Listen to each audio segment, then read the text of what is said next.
Brought to you bye रजनीगंधा। यूं ही नहीं ताज ताज बन जाता है। शिल्पकारों का हुनर और चुनिंदा संगमरमर ताज को नायाब बनाते हैं। कुछ ऐसे ही चुनिंदा जगहों से बस खास ही चुनकर लाता हूँ। कतरे कतरे को मैं हीरे सा परखता हूँ। यूं ही नहीं मैं रजनीगंधा बन जाता हूँ। नमस्कार, आप देख रहे हैं बेस्तक। मैं रजत देवगन। भयंकर बिकवाली सिस्टम में देखने को मिल रही है। लगातार 6 दिन हो गए हैं, बाजार कहीं पर रुक नहीं रहा है। औंधे मुंह उड़ गया मार्केट। आज के सत्र में तो ये जो 6 ट्रेडिंग सेशन निकले, सबसे भयंकर बिकवाली आज देखने को मिली। निफ्टी उड़ गया 236 पॉइंट्स आज, सेंसेक्स उड़ गया 733 अंक आज। बीएसई लिस्टेड कंपनियां इन 6 ट्रेडिंग सेशन में उनका जो मार्केट कैप है 15.77 लाख करोड़ रुपए, पौने 16 लाख करोड़ रुपए का नुकसान निवेशकों को हुआ है। आज बिकवाली के पीछे रीजन, डोनाल्ड ट्रंप ने फार्मा के ऊपर टैरिफ लगा दिए। अचानक से उठे नींद से और उन्होंने बोल दिया कि 100% का टैरिफ लगा दो। ब्रांडेड दवाओं के ऊपर, पेटेंटेड दवाओं के ऊपर जो अमेरिका में नहीं बनती हैं, वो जो इंपोर्ट करते हैं उसके ऊपर 100% का टैरिफ लगेगा, ऐसा फरमान जारी कर दिया। जेनरिक दवाएं इसमें भी शामिल नहीं है, लेकिन औंधे मुंह टूट गया आज फार्मा सेक्टर। चाहे जेनरिक दवाएं भेजते हो यूएस में या ब्रांडेड, सब टूट गई कंपनियां। और ऊपर से आपको याद होगा हाल फिलहाल में आईटी सेक्टर के ऊपर H1B वीजा नियम कड़े किए थे, H1B वीजा फीस बढ़ा दी, तो आईटी इंडेक्स कैसे टूटा था। इस हफ्ते का वर्स्ट परफॉर्मिंग इंडेक्स जो है वो आईटी ही है। आज नंबर आ गया फार्मा का, और आज तो कोई सेक्टर पॉजिटिव है ही नहीं। अच्छा, अब बाजार के लिए प्रॉब्लम क्या कि निवेशकों को समझ में नहीं आ रहा कि क्या करें। ये तो त्योहारी सीजन में ऊपर जाना था ना, ऊपर जाते जाते एकदम से ठां करके नीचे गए हो, और कहीं रुको तो सही। हर लेवल्स टूटते चले जा रहे हैं। पहले सोचा था 25,000 रुक जाएगा, भैया आज की क्लोजिंग है 24,654 की। ओपन हुआ 24,818। कल के दिन का तो कोई लेवल हमने अटेम्प्ट ही नहीं किया। जहां पर कल का दिन को छोड़ा था वहां तक तो हम पहुंचे ही नहीं। आज के दिन का हाई है 24,868, 24,900 को तो हम छू ही नहीं रहे थे आज। और उसके बाद पहले आपका 24,800 का स्तर टूट गया, फिर 24,700 का स्तर टूट गया। आज के दिन का लो लगा है 24,629, क्लोजिंग आई है 24,654, और 236 अंक निफ्टी पे उड़ गए क्लोज टू क्लोज बेसिस पे। निफ्टी बैंक 586 अंक उड़ गया, 54,389 के लेवल पे बंद हुआ है। सेंसेक्स 733 अंक साफ हो गया, 80,426 अंक 80,426 के लेवल पे हुआ है बंद। चढ़ने वाले निफ्टी पे मात्र 6, गिरने वाले 44। ब्रॉडर मार्केट्स पे 628 शेयर एनएससी के चढ़े हैं, और उसके मुकाबले 2,424 शेयर्स टूटे हैं। ऐसी भयंकर बिकवाली थी। कहीं खरीदारी का मूड भी नहीं था किसी का। वीकेंड भी आने वाला था, कहीं डोनाल्ड ट्रंप फिर से कुछ गोली खा के बोल गए तो और दिक्कत। और फार्मा सेक्टर की बैंड बजी पड़ी थी आज। निवेशकों का कॉन्फिडेंस ही टूट रखा है एकदम से। स्टॉप लॉसेस कटी जा रहे हैं भाई ट्रेडर्स के, तो जो ओवर लेवरेज पोजीशन बना के बैठे थे। लॉन्ग टर्म वालों के लिए तो ठीक है स्टोरी, अच्छे लेवल्स आ जाएंगे फिर से खरीदने के। छोटे अवधि वाले ट्रेडर्स का क्या, नहीं दिखेगा कोई स्टॉक। सब अच्छे बुरे सब निपट जाते हैं ऐसे वाले केसेस में, स्टॉप लॉसेस ही कटते हैं। मार्केट डेटा आज का देखो आप, 52 हफ्ते के हाई पर मात्र 50, 52 हफ्ते के लो पे जो स्टॉक्स हैं वो है 139, और अपर सर्किट पे 57, लोअर सर्किट पे 106 स्टॉक्स। तो कंप्लीटली डिक्लाइन वाली मार्केट्स थे। निफ्टी पे हिम्मत करके जो चढ़े उसमें सबसे ऊपर रहा L&T, 0.3% ऊपर। टाटा मोटर्स 1.5% ऊपर। ये टाटा मोटर्स हाल फिलहाल में पिट गया था ना, लेकिन अब निश्चित से कुछ आज संभलने की कोशिश की। और ITC ये स्टॉक ठीक था, 1% ऊपर आ गया, ये भी निश्चित से चलाया। आइशर मोटर्स और रिलायंस ने कुछ संभालने की कोशिश की मार्केट को, लेकिन डैमेज हो चुका था सेंटिमेंट। तो हम खरीदारी वाले जोन्स की या फिर स्टॉक्स को तो देख ही नहीं रहे थे। देख रहे थे गिर कितना रहे हो, परसेंटेज के लिहाज से कितना टूट रहे हो। तो निफ्टी पे इंडसइंड बैंक 4% नीचे, M&M 3.5% नीचे, टाटा स्टील 3% नीचे, इटर्नल, बजाज फाइनेंस 3% के आसपास गिरे हैं। और गिरने वालों की सूची तो बहुत ही लंबी है, क्योंकि 44 स्टॉक्स निफ्टी के टूट गए। F&O गेनर्स में L&T नजर आएगा आपको, निफ्टी का टॉप गेनर।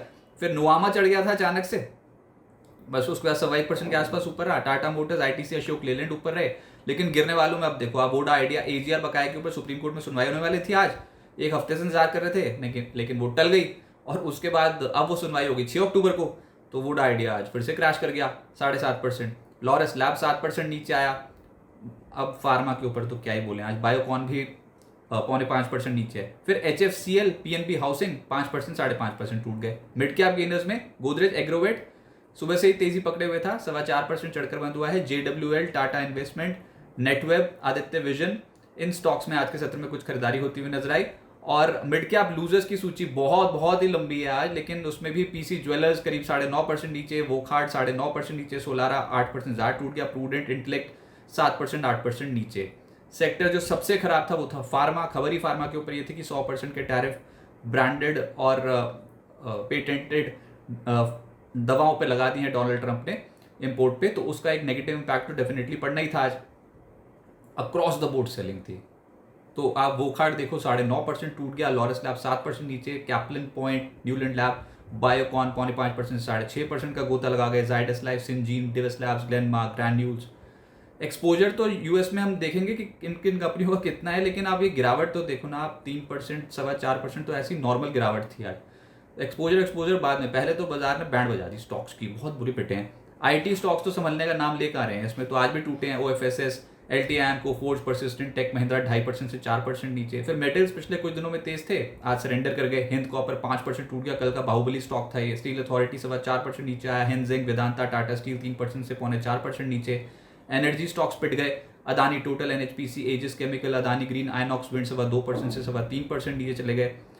पीएसयू बैंक्स में मुनाफा वसूली आ गई, union bank, PNB, bank of India, central bank, Canara bank 2.5% से 3.5% नीचे चले गए। और कंज्यूमर ड्यूरेबल्स में भी आज दबाव था, पीजीईएल, डिक्सन, अंबर, वोल्टास, हेवल्स 2.25% से 4.5% नीचे चले गए। बहुत ही काउंटर स्पेसिफिक मार्केट होगी, और ऐसी मार्केट को हैंडल करना इंस्टीट्यूशंस के बस की नहीं है, रिटेल निवेशक तो निपट गए। अब आगे क्या होगा?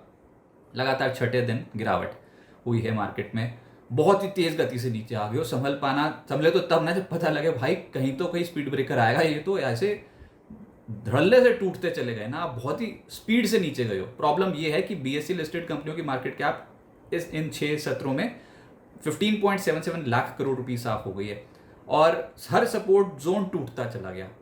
हम हर बार बोल रहे थे कि कुछ सपोर्ट जोन्स एक्ट करेंगे, नहीं हो रहा मार्केट से, और बहुत स्पीड से नीचे गए। तो आज बिकवाली का दबाव सबसे ज्यादा था इन 6 ट्रेडिंग सेशंस में।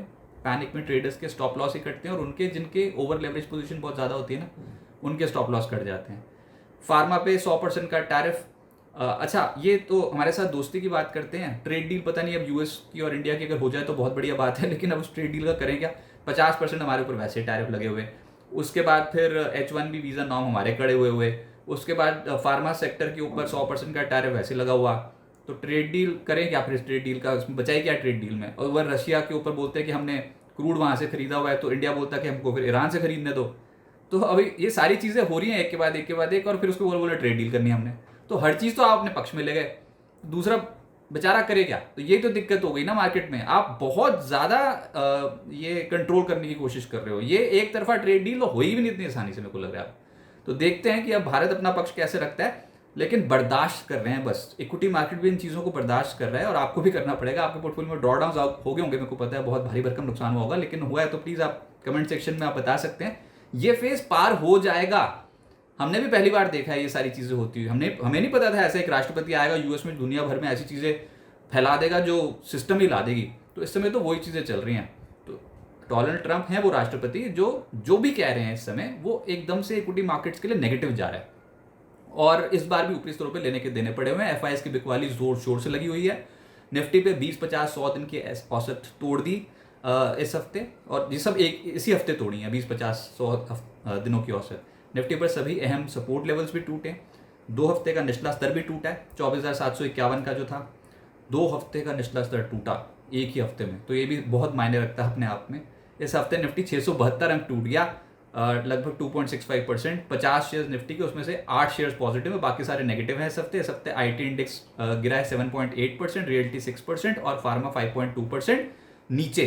और निफ्टी अब ऐसा लग रहा है कि क्योंकि अगला हफ्ता जो है वो मंथली एक्सपायरी का हफ्ता है, सितंबर सीरीज की वायदा एक्सपायरी कटेगी। सितंबर सीरीज में अभी भी मार्केट पॉजिटिव है। इस हफ्ते बहुत तेजी से नीचे चले गए, लेकिन 3 हफ्ते की तेजी के बाद आप नीचे गए हो, तो नेट आप पॉजिटिव हो, लेकिन अब एक रेंज पकड़ लेगा वो निफ्टी। 24,400 नीचे और 24,800 ऊपर। ऐसा लग रहा है इसके अंदर ही टाइम पास करने की कोशिश करेंगे, क्योंकि इतने भयंकर बिकवाली के बाद अब बड़े प्लेयर्स को ऑप्शन में भी गेम करना है बड़ा, तो उनसे भी कौन लड़े। तो बाजार फंसा से महसूस करेगा। रिकवरी तो क्या ही आए, कोई भी उछाल आएगा तो सेल ऑन राइज वाली मार्केट तो अभी है ही। गिरते गिरते भी थक जाते हैं कई बार, तो इसलिए रेंज बाउंड मूवमेंट देखने को मिल सकती है। ट्रेंड तो आपका नेगेटिव है। अगले हफ्ते सितंबर सीरीज की वायदा एक्सपायरी कटनी है, और 1 अक्टूबर को आरबीआई की पॉलिसी आनी है, और बाजार की हालत इस समय बिल्कुल ठीक है नहीं है। हाँ, आप अब टूटते इतने इंपॉर्टेंट लेवल्स पे आ जाओगे ना आप, जब 24,400 वाले जोन पे, 24,500 वाले जोन पे, तो फिर उसके बाद फिर देखेंगे कि RBI policy, earnings, Q2 earnings वहां से कैसे पिकअप करते हो। कुछ चुनिंदा कंपनियों में बैठ लगती हुई नजर आएगी, लेकिन सेंटिमेंट टूट गया। और ये जो भी डोनाल्ड ट्रंप अनाउंसमेंट कर रहे हैं उससे एक नेगेटिव इम्पैक्ट पड़ रहा है, चाहे वो आईटी सेक्टर पे कर रहे हो चाहे वो फार्मा सेक्टर पे, और वो बाजार की इस बार फिर से बैंड बजा गया। तो निवेशक परेशान हैं। हाँ, ऐसी मार्केट आती है, कभी कभी आती है, बुरा वक्त देखने को मिल रहा है, ग्रोथ हमारी इंटैक्ट है, समय मार्केट का खराब चल रहा है, तो आपको उसी तरीके से पोजीशंस धीरे धीरे करके बिल्डअप करनी है। गिरावट में खरीदोगे तभी पैसा बनेगा, मौका मिलेगा, अब तो सब कुछ ही सस्ता मिल रहा है, सस्ता ही मिलेगा, तो धीरे धीरे करके फिर पोजीशंस बिल्डअप करनी शुरू करनी पड़ेगी। और इस बार फिर से वही सीख है कि जब जब ऊपर जाओगे तब तब पिटेंगे, और पिटेंगे कोई फंडामेंटल रीजन की वजह से नहीं, सिर्फ ये जो स्टोरी कुकअप हो रही है ना डोनाल्ड ट्रंप के अराउंड, वो जो हरकत कर रहे हैं उसकी वजह से इंडियन मार्केट्स पे गिरावट देखने को मिल रही है। पेशेंस रखें, ऐसा वक्त भी आता है। और आपके पोर्टफोलियो में ड्रॉडाउन है तो प्लीज़ मेंशन कर दीजिए कमेंट सेक्शन में। वीडियो पसंद आया हो तो इसे लाइक कीजिए, और बिजनेस जगत के तमाम अपडेट्स के लिए आप जुड़े रहें बिजनेस तक के साथ। नमस्कार।